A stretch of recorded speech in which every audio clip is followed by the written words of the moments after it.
in the background? Hello and welcome to Women of Influence podcast. Hi, I'm Jaylen with the J Group Real Estate Team. The Great American Speak Off. One of my favorites.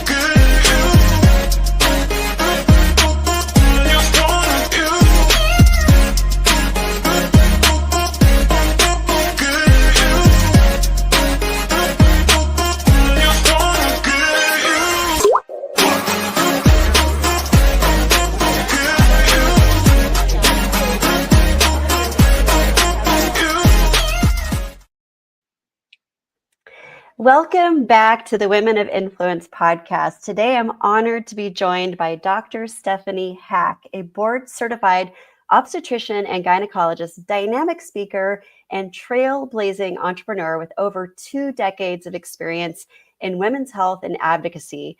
Dr. Hack has dedicated her career to empowering women through education, community programs, and media, even co-hosting television shows and serving on Elle Magazine's Beauty Advisory Board.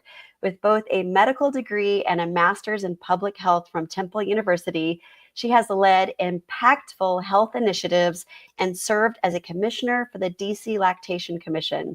As a skilled surgeon and passionate educator, Dr. Hack has touched countless lives, championing holistic health and wellness. Today, we'll dive into important conversation about the future of women's health, the power of proactive self-care, breaking stigmas around women's wellness, and how Dr. Hack is using media to educate and empower women globally.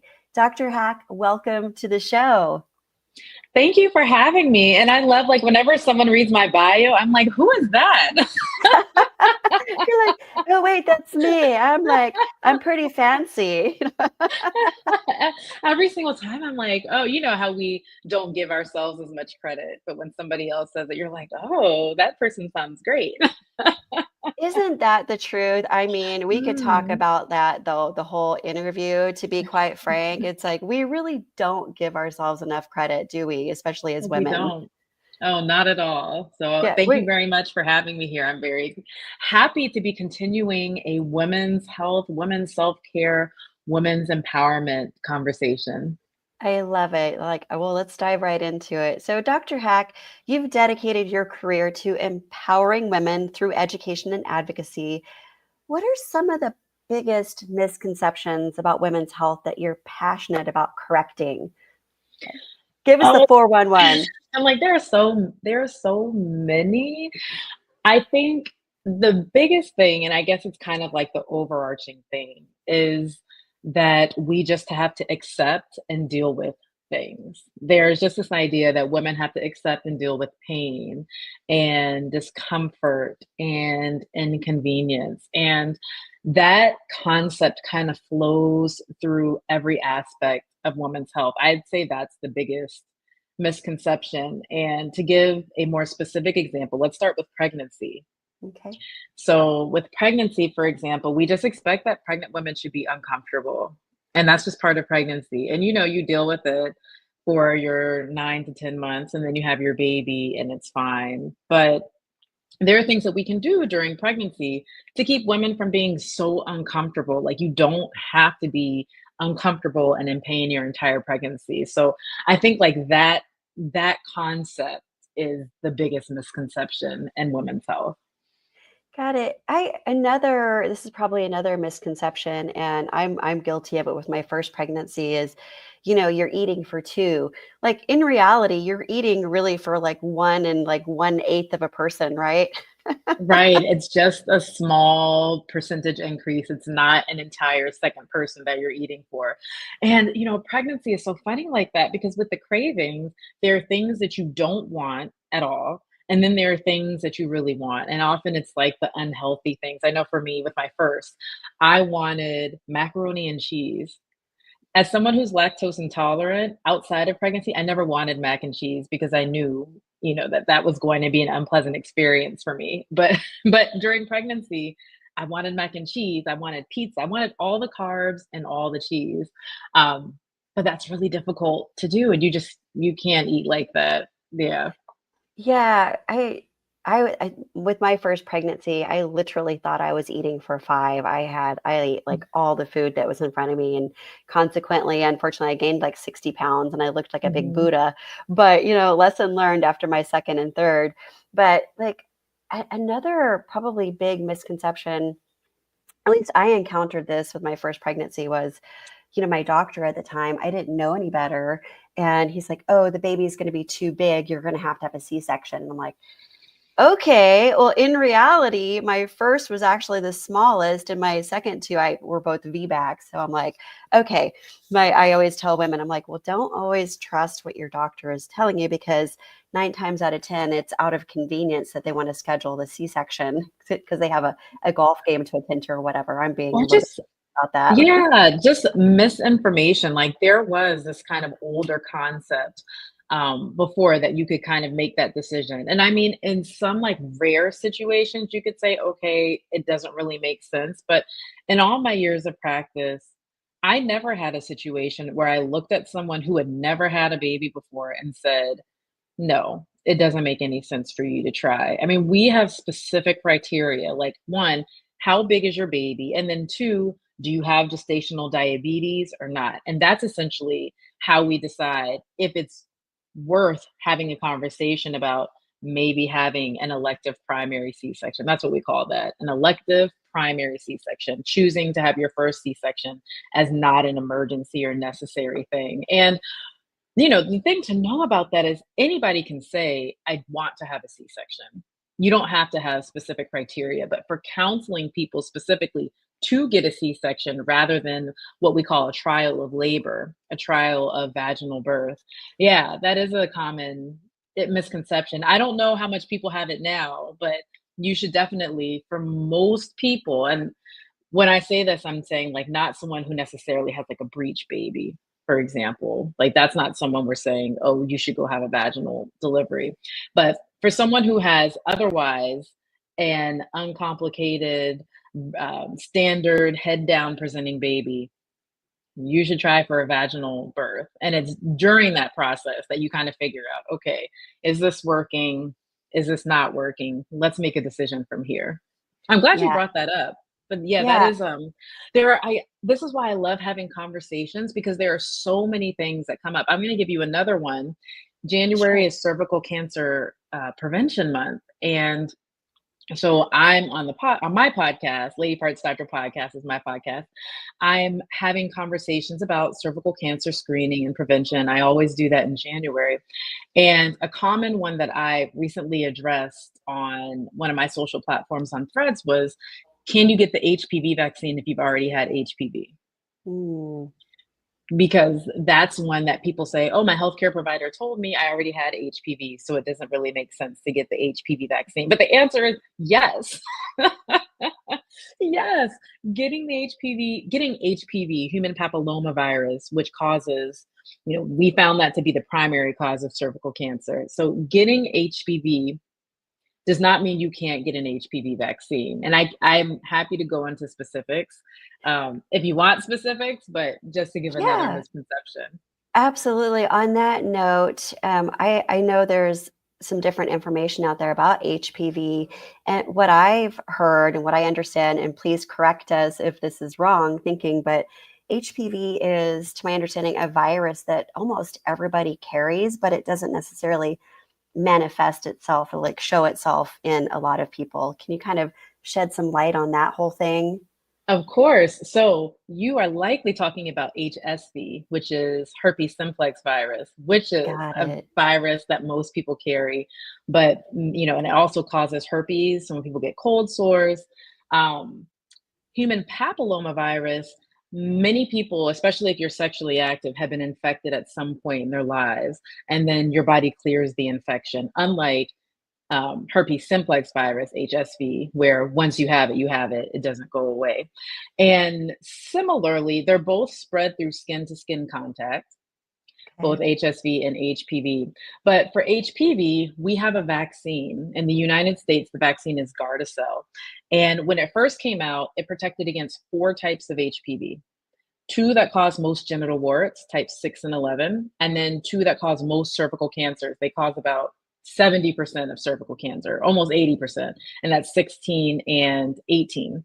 Now, the vaccine that they have is Gardasil 9 because it protects against 9 types of HPV, 4 are high risk HPV, and 2 types of low risk, which are 6 and 11. So Gardasil 9 protects against 9 types of HPV. So even if you've had HPV in the past, you probably haven't had all 9 types of HPV that the vaccine protects against. So it's Sure. worth getting some protection.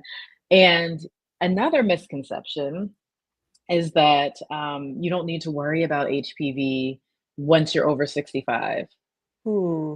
But a large number of cervical cancers are diagnosed after the age of 65. So continuing to use condoms, to practice safe sex, all of that is still very, very important. Wow. Well, thank you for that. I've learned so much about HPV. I had like very limited knowledge, and I'm like, wow, I had no idea it was like so. There were like so many strains. Is that the right word? Oh, Strains? there are Yeah. many. Yeah, you're right. There are many different strains and subtypes, I guess you could say, as well. There are many, many, many, and getting vaccinated against these 9, and the vaccine, the oldest you can be, you can get it up to 45, but there is a possibility that you could get it off label and pay out of pocket over 45. So it's an option. Yeah. Okay. All right. Well, thank you for sharing. I appreciate that. You're welcome. I'm like deep in cervical cancer prevention this month.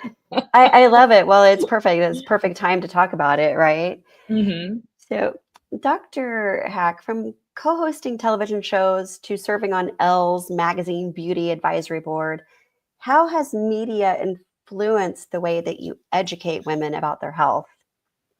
Oh, sure. I The benefit of that is because I'm front facing, I have the opportunity to connect, and I have my idea of what I think people want to hear, what I think people know. But from this position, I'm able to connect and interact directly with the audience of women to know what people actually want to know. They're like, yeah, yeah, whatever you say, but like what I really want to know is. And I think that has just made me more open and just kind of aware that some of the things that as OBGYNs, as healthcare providers, we take for granted because we just kind of assume, oh, well, people know that. It's made me kind of break down and realize, no, even things that I've known for so long, because I'm deep in the research, we need to be continuing to repeat and share this, what we consider basic, but it's not basic, this standard introductory women's health information.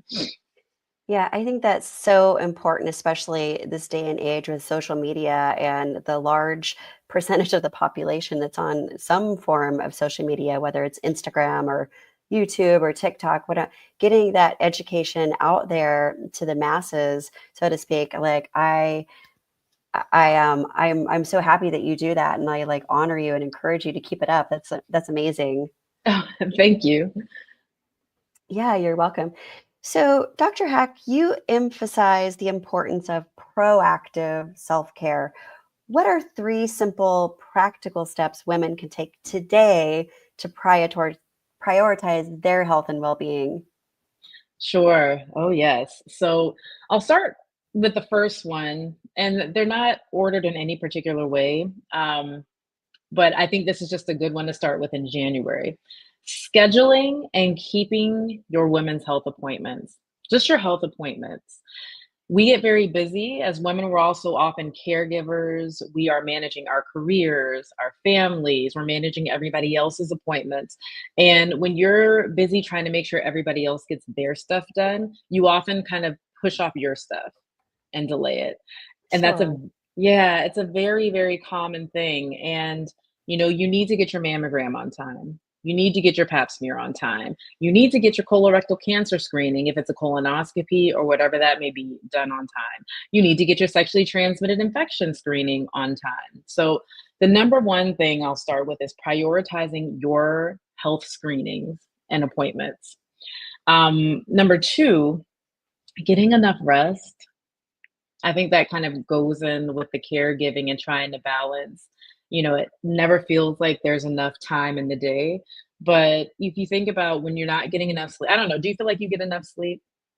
Oh yeah, I'm a huge sleeper. I have no issues there. I'm jealous.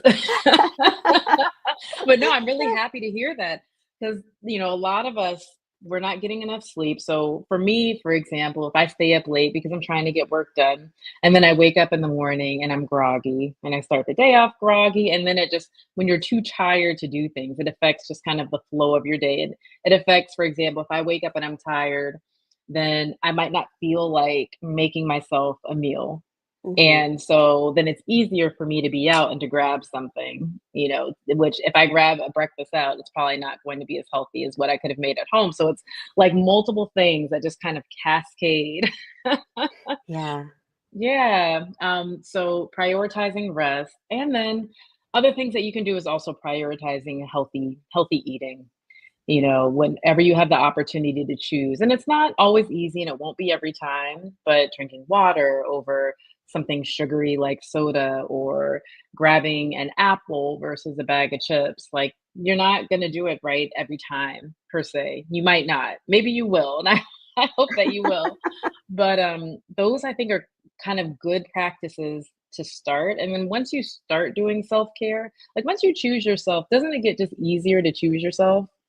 It does, absolutely right. And like I love this topic of health and fitness and making the good choices and eliminating sugar. Like sugar, in my opinion, like I think it's just one of the biggest killers here in America and the Mhm. number one cause for obesity in most cases, right? So I'm like I try and avoid sugar like the plague if I can. Occasionally I do have my sweet tooth and I want that big piece of chocolate cake, but overall, Mhm. mostly not. No, you're right, and even yesterday, I was at the grocery store buying peanut butter, and I was at Target, so I wasn't going to get, like, all of the options of peanut butter that I might get if I went to, like, a Whole Foods or Trader Joe's or something like that, and, well, you're on the West Coast, right? Yes, uh-huh. Yeah, okay, I'm in the East Coast. This is this Oh. is, like, where I'd be going to do my shopping, and so I stood there with, like, the 2 containers of peanut butter, just staring at, like, the label and comparing the sodium and comparing the sugar, and, Mhm. I bought one. I was like, "Well, it's lower in sugar, it kind of meets in the middle for sodium," and I had it today. I tried it. I was like, "Oh, I just need to know what this peanut butter I've never bought before tastes like." And I was like, "I don't really like this." When I thought about why don't I like it, and I'm like, "Because it's not as salty as the peanut butter that I'm used to consuming." And just thinking Mm. about, those little things that I wanna cut down on salt because I know that we oversalt things. I wanna cut down on sugar because I know that we oversugar things. So these are like little choices. That was a small choice to make, but, it's a choice I made, and I'll be readjusting my palate to consume less sodium. Got it. I like that readjusting your palate. It's a process for sure, isn't it? It takes time. It's like you can't Mhm. expect to wake up the next day and like, "Oh, I don't crave sugar anymore," right? It doesn't work like that. Right, yeah.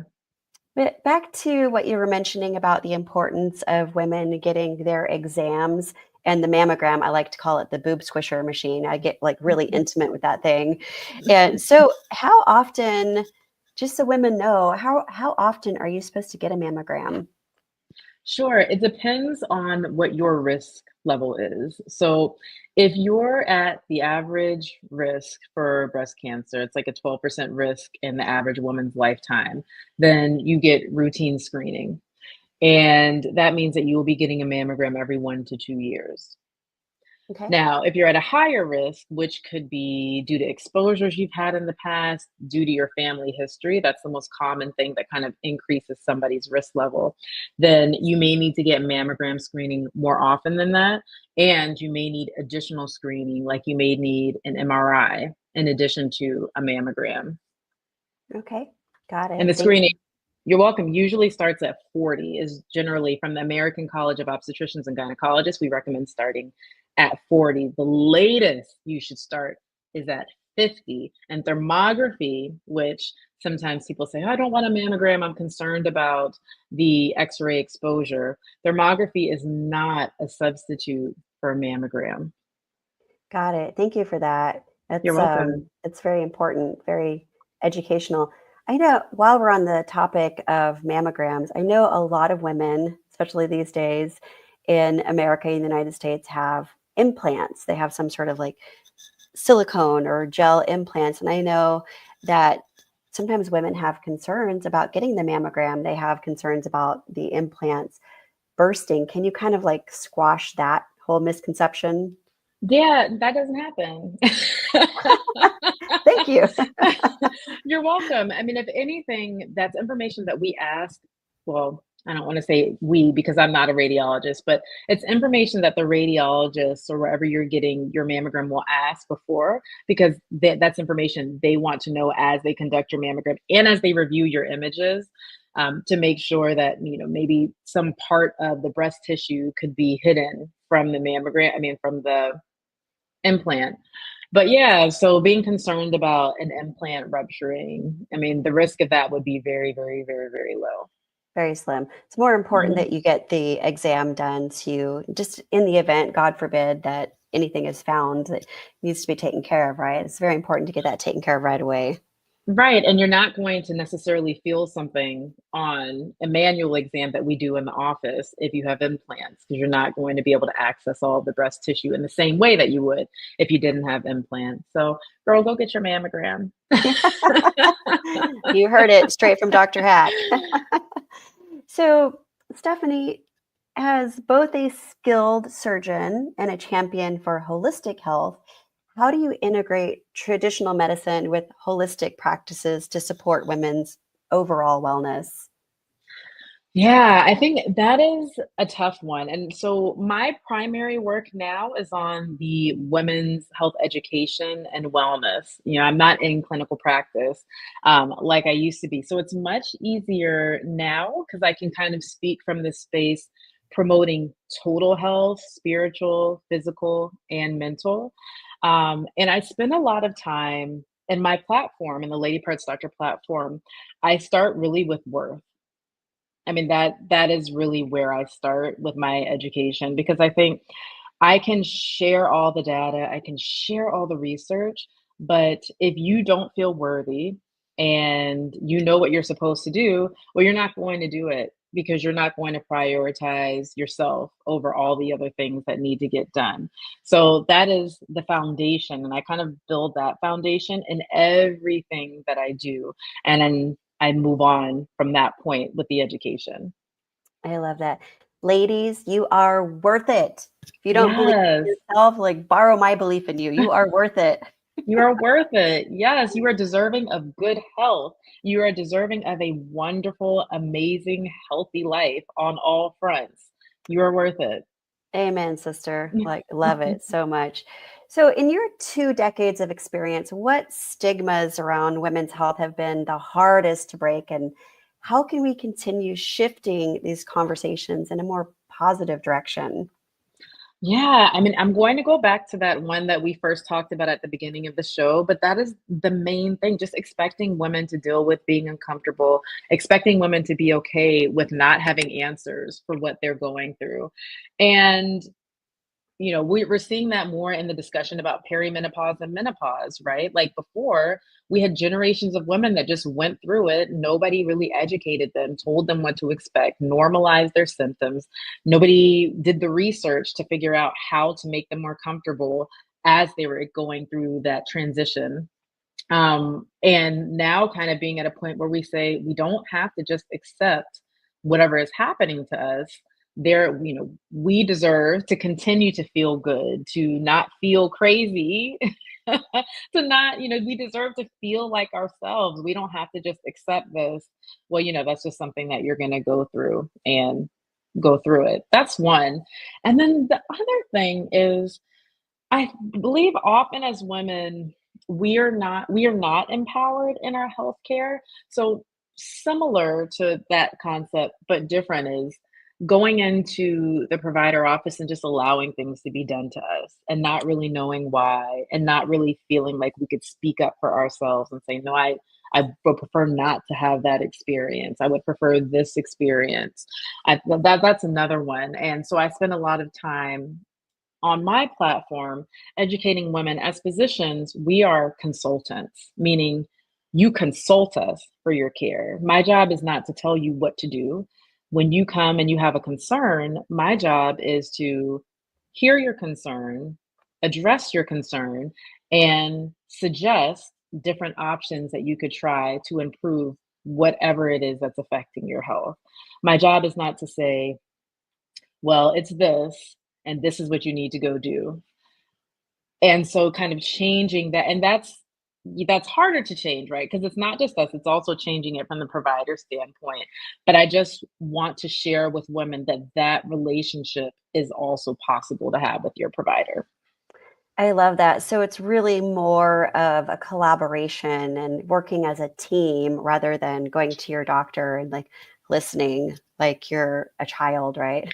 You have to do this, Right, you have to do that, right? I love that so right, much. And I would say to women out there, if you're not getting that level of care, and if it doesn't feel like you're working together in a collaboration, then perhaps maybe you should consider looking elsewhere, right? right. Exactly. If you have the capability, I know for some people you might be somewhere, especially if you're in a rural setting and maybe there's only one doctor and you would have to travel otherwise. But if you're somewhere where there are options, don't you won't have a you don't like every hairdresser.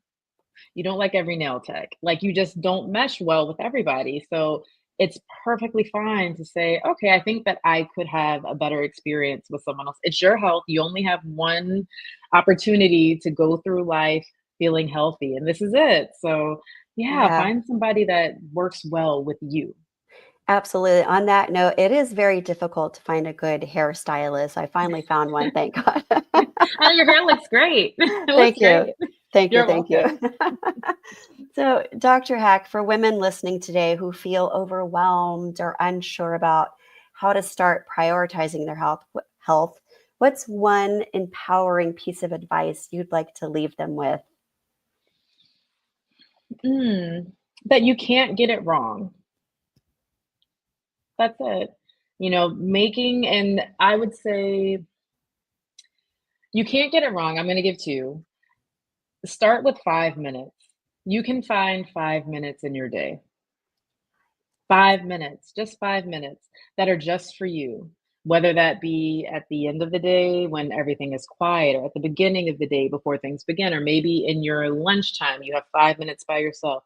But just start with the 5 minutes, and then as you can, just extend a little longer. The more you practice self-care and putting yourself first, the easier it becomes to practice self-care and put yourself first. I love that. That's great advice. We all have 5 minutes, right? Let's just keep it real. Mhm. It's so good. So, Dr. Hack, how does somebody connect with you? So you can find me on my platform, which is ladypartsdoctor, doctor.com. You can also connect with me on socials. I am on Instagram at ladypartsdoc. I'm on Threads at ladypartsdoc. I'm on TikTok. I don't know how long that's going to last, but it's also at ladypartsdoc. And YouTube is, I believe, Lady Parts Doctor. Okay. So, but yeah, for you go to the website. You can find all of the socials if you go to ladypartsdoctor.com. Awesome. All right, ladies, you heard it straight from Dr. Stephanie Hack. Go check her out at ladypartsdoctor.com, etc. And if today's conversation resonated with you, don't forget to share this episode with the women in your life who need to hear it. And be sure to connect with Dr. Hack to learn more about how you can take charge of your health and wellness. Until next time, remember your health is your power. Mm. All right. Well, thank you so much. I'm going to end the recording.